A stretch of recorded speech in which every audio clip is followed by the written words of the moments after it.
Welcome to Everyday Reviews. This here is my beloved Acura TL. It's 20 years old and it still runs like a clock. I'm telling you, super reliable, love this vehicle. However, you know, I test a lot of vehicles, and when I go from a newer vehicle into this, it does show its age, especially for the in-dash infotainment, which for some older cars is non-existent, meaning no Apple CarPlay, no Android Auto, no backup camera even, or maybe hands-free calling. Some older cars don't even have any screens. So what do? Well, today I'm gonna show you a product that will basically spice up your old car for next to nothing and give you all those features. So let's go.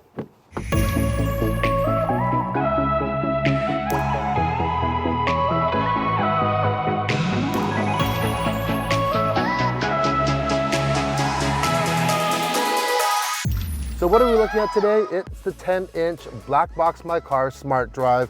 And you're gonna hear me say this a lot in this video. It's really, really simple. So before we even get into the install, which you would have actually had it installed by the time it's taken me to actually say this, let's look at the unboxing. Simple, right? Simple boxing, you get your 10-inch screen. You also get your power cord, which I love because it has a USB-A hookup in the plug itself. Most people buying this are driving older cars like me, and you don't have a USB. So now you have a USB, you can plug your phone in there or whatever device you want to charge up. You also get an auxiliary cable. If you have an auxiliary in for your vehicle, for your audio, that's the best bet for me, I'd say, for the best quality sound. My car doesn't have it, so there are several other ways you can get audio out of that as well. They even include a 64 gig SD card for this. Why is that? Because this SmartDrive has a built-in dash camera on the back of it. Not only that, they are now including, I don't know if it's permanent, but for the time being, you also get a bonus rear camera as well. So you get a dual channel dash cam with this setup. Let's have a look at more of the features once it's turned on. Now, I haven't even looked at the manual, which you can go and download and go to BlackboxMyCar to check out the manual. I just wanted to see what it's like just while we're in the office right now. So if we go to CarPlay, for instance, it's going to tell us, click Apple CarPlay on the smart screen, pair your iPhone to smart screen using Bluetooth. I'm going to look up this T86. Okay, it is there. I'm going to press that. Pair request, I want to pair that with that, sure. Okay, I'm going to allow for my contacts to transfer over. And we are just going to wait for that T86 to, there we go. Show you that right there. It connected that quick. I don't know if it gets any easier than that. There it is. There is our Apple CarPlay. Here's my phone here. I'm just going to stop that screen recording, and we're going to use this just like you would on any newer car with CarPlay, or if you have an Android device, Android Auto as well. So we can swipe through just like that. I can use Google Maps. I'm not going to put that there because it's going to show all my location and everything. Any apps that you have, Waze, your Teams, and that's simple. Now, if I want to go to music, let's see what we got here. Let's see. I don't even know what this is. What was played here recently? Kool and the Gang. Okay, there is sound coming out of the unit itself. So this does have built-in speakers to it right now. And we're not going to play too much of that because we're going to get a copyright strike for sure. Now, there are several ways you can pump this through your stereo in your car. Number one is you can hook this to an FM frequency, and we're going to show you how to do that as well. Or you can listen through the little screen, of course. Or you have your auxiliary cable, you can plug that in, and if your car has an auxiliary in, this is going to be the best way and the best sound for sure. Always better when you have a wire opposed to wireless, but hey, wireless is still good as well. If we look at some of our other things here, we can see our volume control. We have brightness here. We can adjust the brightness, and it's all touch. There's no buttons or anything. And then we have home, and that's just gonna bring us right back. If we go to DVR, I don't even know what we're gonna get in here. Look at that. Okay, there is our studio or my office in the background right there. And once again, I can adjust.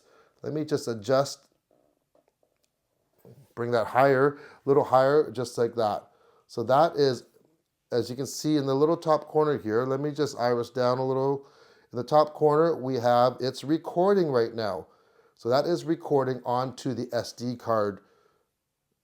Make sure this is nice and sharp and focus. I love the real estate, how big this is. And this is gonna be great for as a backup camera as well. We can go into Apple AirPlay. Now you have to be disconnected from the system, so basically turn your Wi-Fi off your phone to disconnect from CarPlay. And we're going to follow these instructions here. Look up the car link right there as selected as my Wi-Fi. Then I'm going to my control center. And if I scroll down, I see the screen mirroring. Okay, and I will add this into, here it is right there. I'm going to hit Smart Screen, that's what this is. And in a second, you're going to see something. There we go. This is mirroring my screen. All right, so let's just get out of here. Okay, it's mirroring my screen right now. So if I wanted to, technically, if I wanted to go to my YouTube channel here, all right, and we could play one of the latest videos. And if I go sideways, it's actually going to go sideways as well. If I wanted to just skip the ad there. And there it is. Now the quality, it's only as good as, the connection or the Wi-Fi you're at right now. But after it catches up, you can see it kind of buffered, and now we have a great picture. There is the original right there. There is the image there. What do you think of that? That's pretty good, right? So you can actually use this screen, and since this is a larger than a 16:9 screen, you do have the black bars. It's nothing different about that. It's just the way that it's formatted. But I'm actually quite impressed of the quality of the picture on here, and it's just going to mirror everything. Now, if we wanted to try, let's say we wanted to try Netflix. A lot of times there are some copyright issues on here, but let's see.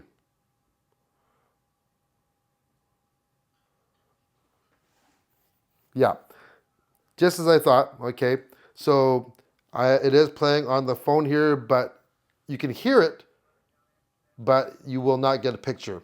So there are licensing things that have to do with that. But YouTube, no problem. So if I want to hit the CarPlay, it's going to bring Cool and the gang back there. And yeah, that simple. Of course, with CarPlay, you should have you'd be able to use Siri. So, hey Siri, what's the weather tomorrow? Forecast is calling for rain tomorrow. Temperatures will hover around 8 degrees, with overnight lows around 5. All right, so right there, built in. You see how quick this was to set up? This really transforms any older car, and you have this big, huge screen. The bezels are not very thick at all. You can angle it however you want. And yeah, I think this is really, really easy to use. So let's go and throw it into the car and go for a drive. So for the install, if you know how to plug in a 12-volt cable and peel a sticker off, you can install this. That is how easy it is. So number one thing, pick your location. You basically want it somewhere in the middle of your dash, so you have a view of the road at least. And what I chose, I thought it was kind of fitting. I have this little cubby area. I do have a display behind it, so I'm blocking some of the information. However, that information is kind of redundant because I get my clock on the screen. And also it shows me the radio station behind here, but the radio station is also displayed on my screen in this Acura. to me, it fits in perfect. It's no worse than some of the newer cars where you just have the screen plunked right down in the middle. And yeah, I think it's a nice home for it. I do get a little bit more dash on the image that I prefer, but it's a trade-off, and I'd rather it be a little bit lower. So it's your choice. You can adjust that camera also, by the way, up or down. So you stick it down there, you plug it in, and you're off to the races. For the second camera, you can just stick it onto the rear window, or you can put it by your license plate, up to you. If you want to use it as a backup camera, there is one thing you need to do. It comes with a separate wire, not just a wire that you run to the head unit. It's only a single wire, but a separate wire. So what you need to do is find where your reverse lights are, and you might have to take some trim off to do that. So once you do that, you take a voltmeter and you put it in reverse, and you just check which wire actually gets power when you put it in reverse. You're just going to connect up that camera wire to that wire. You might have to strip a little bit of the wire there, and you're just going to tape it back up. Then you're just going to run the wire up to the front into the head unit. All cars are going to be different. On mine here, I was able to pop out the license plate light a little bit and fish that wire through. You may have to actually use a drill and drill one hole, just silicone it back up, and then run the wire maybe along the top or down the bottom. Bottom's usually the best, and just bring it up to your unit there.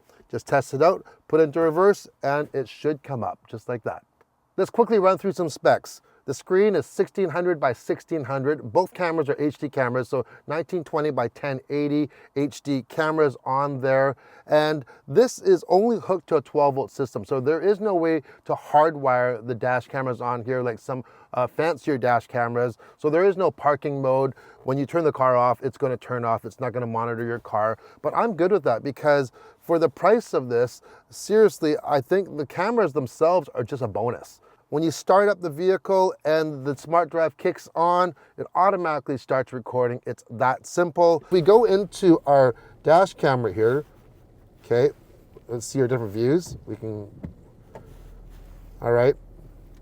You can see we're recording. We can lock the video if we like. We can go and take a photo. We can turn on or off the microphone. Now, speaking of microphone, I gotta say, the built-in speakers of this SmartDrive are very small, right? You're not going to get a lot of fidelity out of speakers built into here, so highly recommend that you actually listen to it on your stereo system in your car. Now, to view the clips, you can actually view it through this system in your playback settings. We just have to disconnect CarPlay. What I like to do though is I like to take the SD card out and just put it into my computer at home, and it's way better, and the audio is actually much better as well. One thing that I do wish is that you could change the aspect ratio of the screen, because it is not a pure 16 by 9 since it's 1600 by 6. One thing I wish is you could change the aspect of the screen, because it's not a true 16 by 9, it's a wide screen. And these are HD cameras, so they stretch the image out, so it's not completely as accurate, I guess. If you were to be true to the aspect ratio of the cameras, you'd have black bars on both sides, but it wouldn't just look as stretched. But I'm not complaining. I have a backup camera in this old car. Super happy with that. Let's wrap it up with some pros and cons. Once again, simple, easy peasy. Stick it on, plug it in, pair your phone, you're done. That's how easy it is. Number two, the fact that it comes with a dual channel HD dash camera. Yeah, it doesn't have parking mode, but who cares? It's like a massive bonus. And that other camera can be used as a backup camera, and they include a 64 gigabyte card. Next is the ease of use. Menus are easy to navigate. CarPlay, Android Auto, your screen mirroring, or even any voice commands if you want to use Siri, works very well. Also, the audio output on this is great. You find that nice clear FM station, comes through really good, and it comes through loud. That's one thing I noticed right off the bat. And besides that backup camera, the next best thing for sure is the price. There is so much value here. It goes for right now $189. There's a promo code right now also, which brings that price even down further. So there's nothing on the market like that to give you all those features with the dash cameras for that price at all. So lots and lots of good value. Then on the downside, I wish there was an easier way to disconnect and take the screen off. And there may be a few instances where you'd like to do that. Maybe you live in an area that's, you know, you get a lot of break-ins or something like this, and people will break in for anything nowadays, and I don't want to have to deal with fixing a broken window because they want to get the screen here. So it'd be nice if you could just take it off. You can unscrew the screw where the hinge is and pop it off, but it's not as easy as if there was just a magnetic mount or something. You just on or off. And yeah, and I parked this car for long periods of time in different spots, so it'd be nice to even just take this off and maybe even use it in another vehicle if you have multiple vehicles. But at the price of what it's at, just buy another one for that. That's it for our look at the BlackboxMyCar SmartDrive. What do you think of this unit? I'm giving it 2 thumbs up. I'm serious. It is a great addition to your older car for sure. But if you want to know more information on this, I'll leave a link in the video description as well if you want to purchase it, or if there are any promo codes, I'll put them down there as well. So until next time, I hope to see you on the next video. Ciao.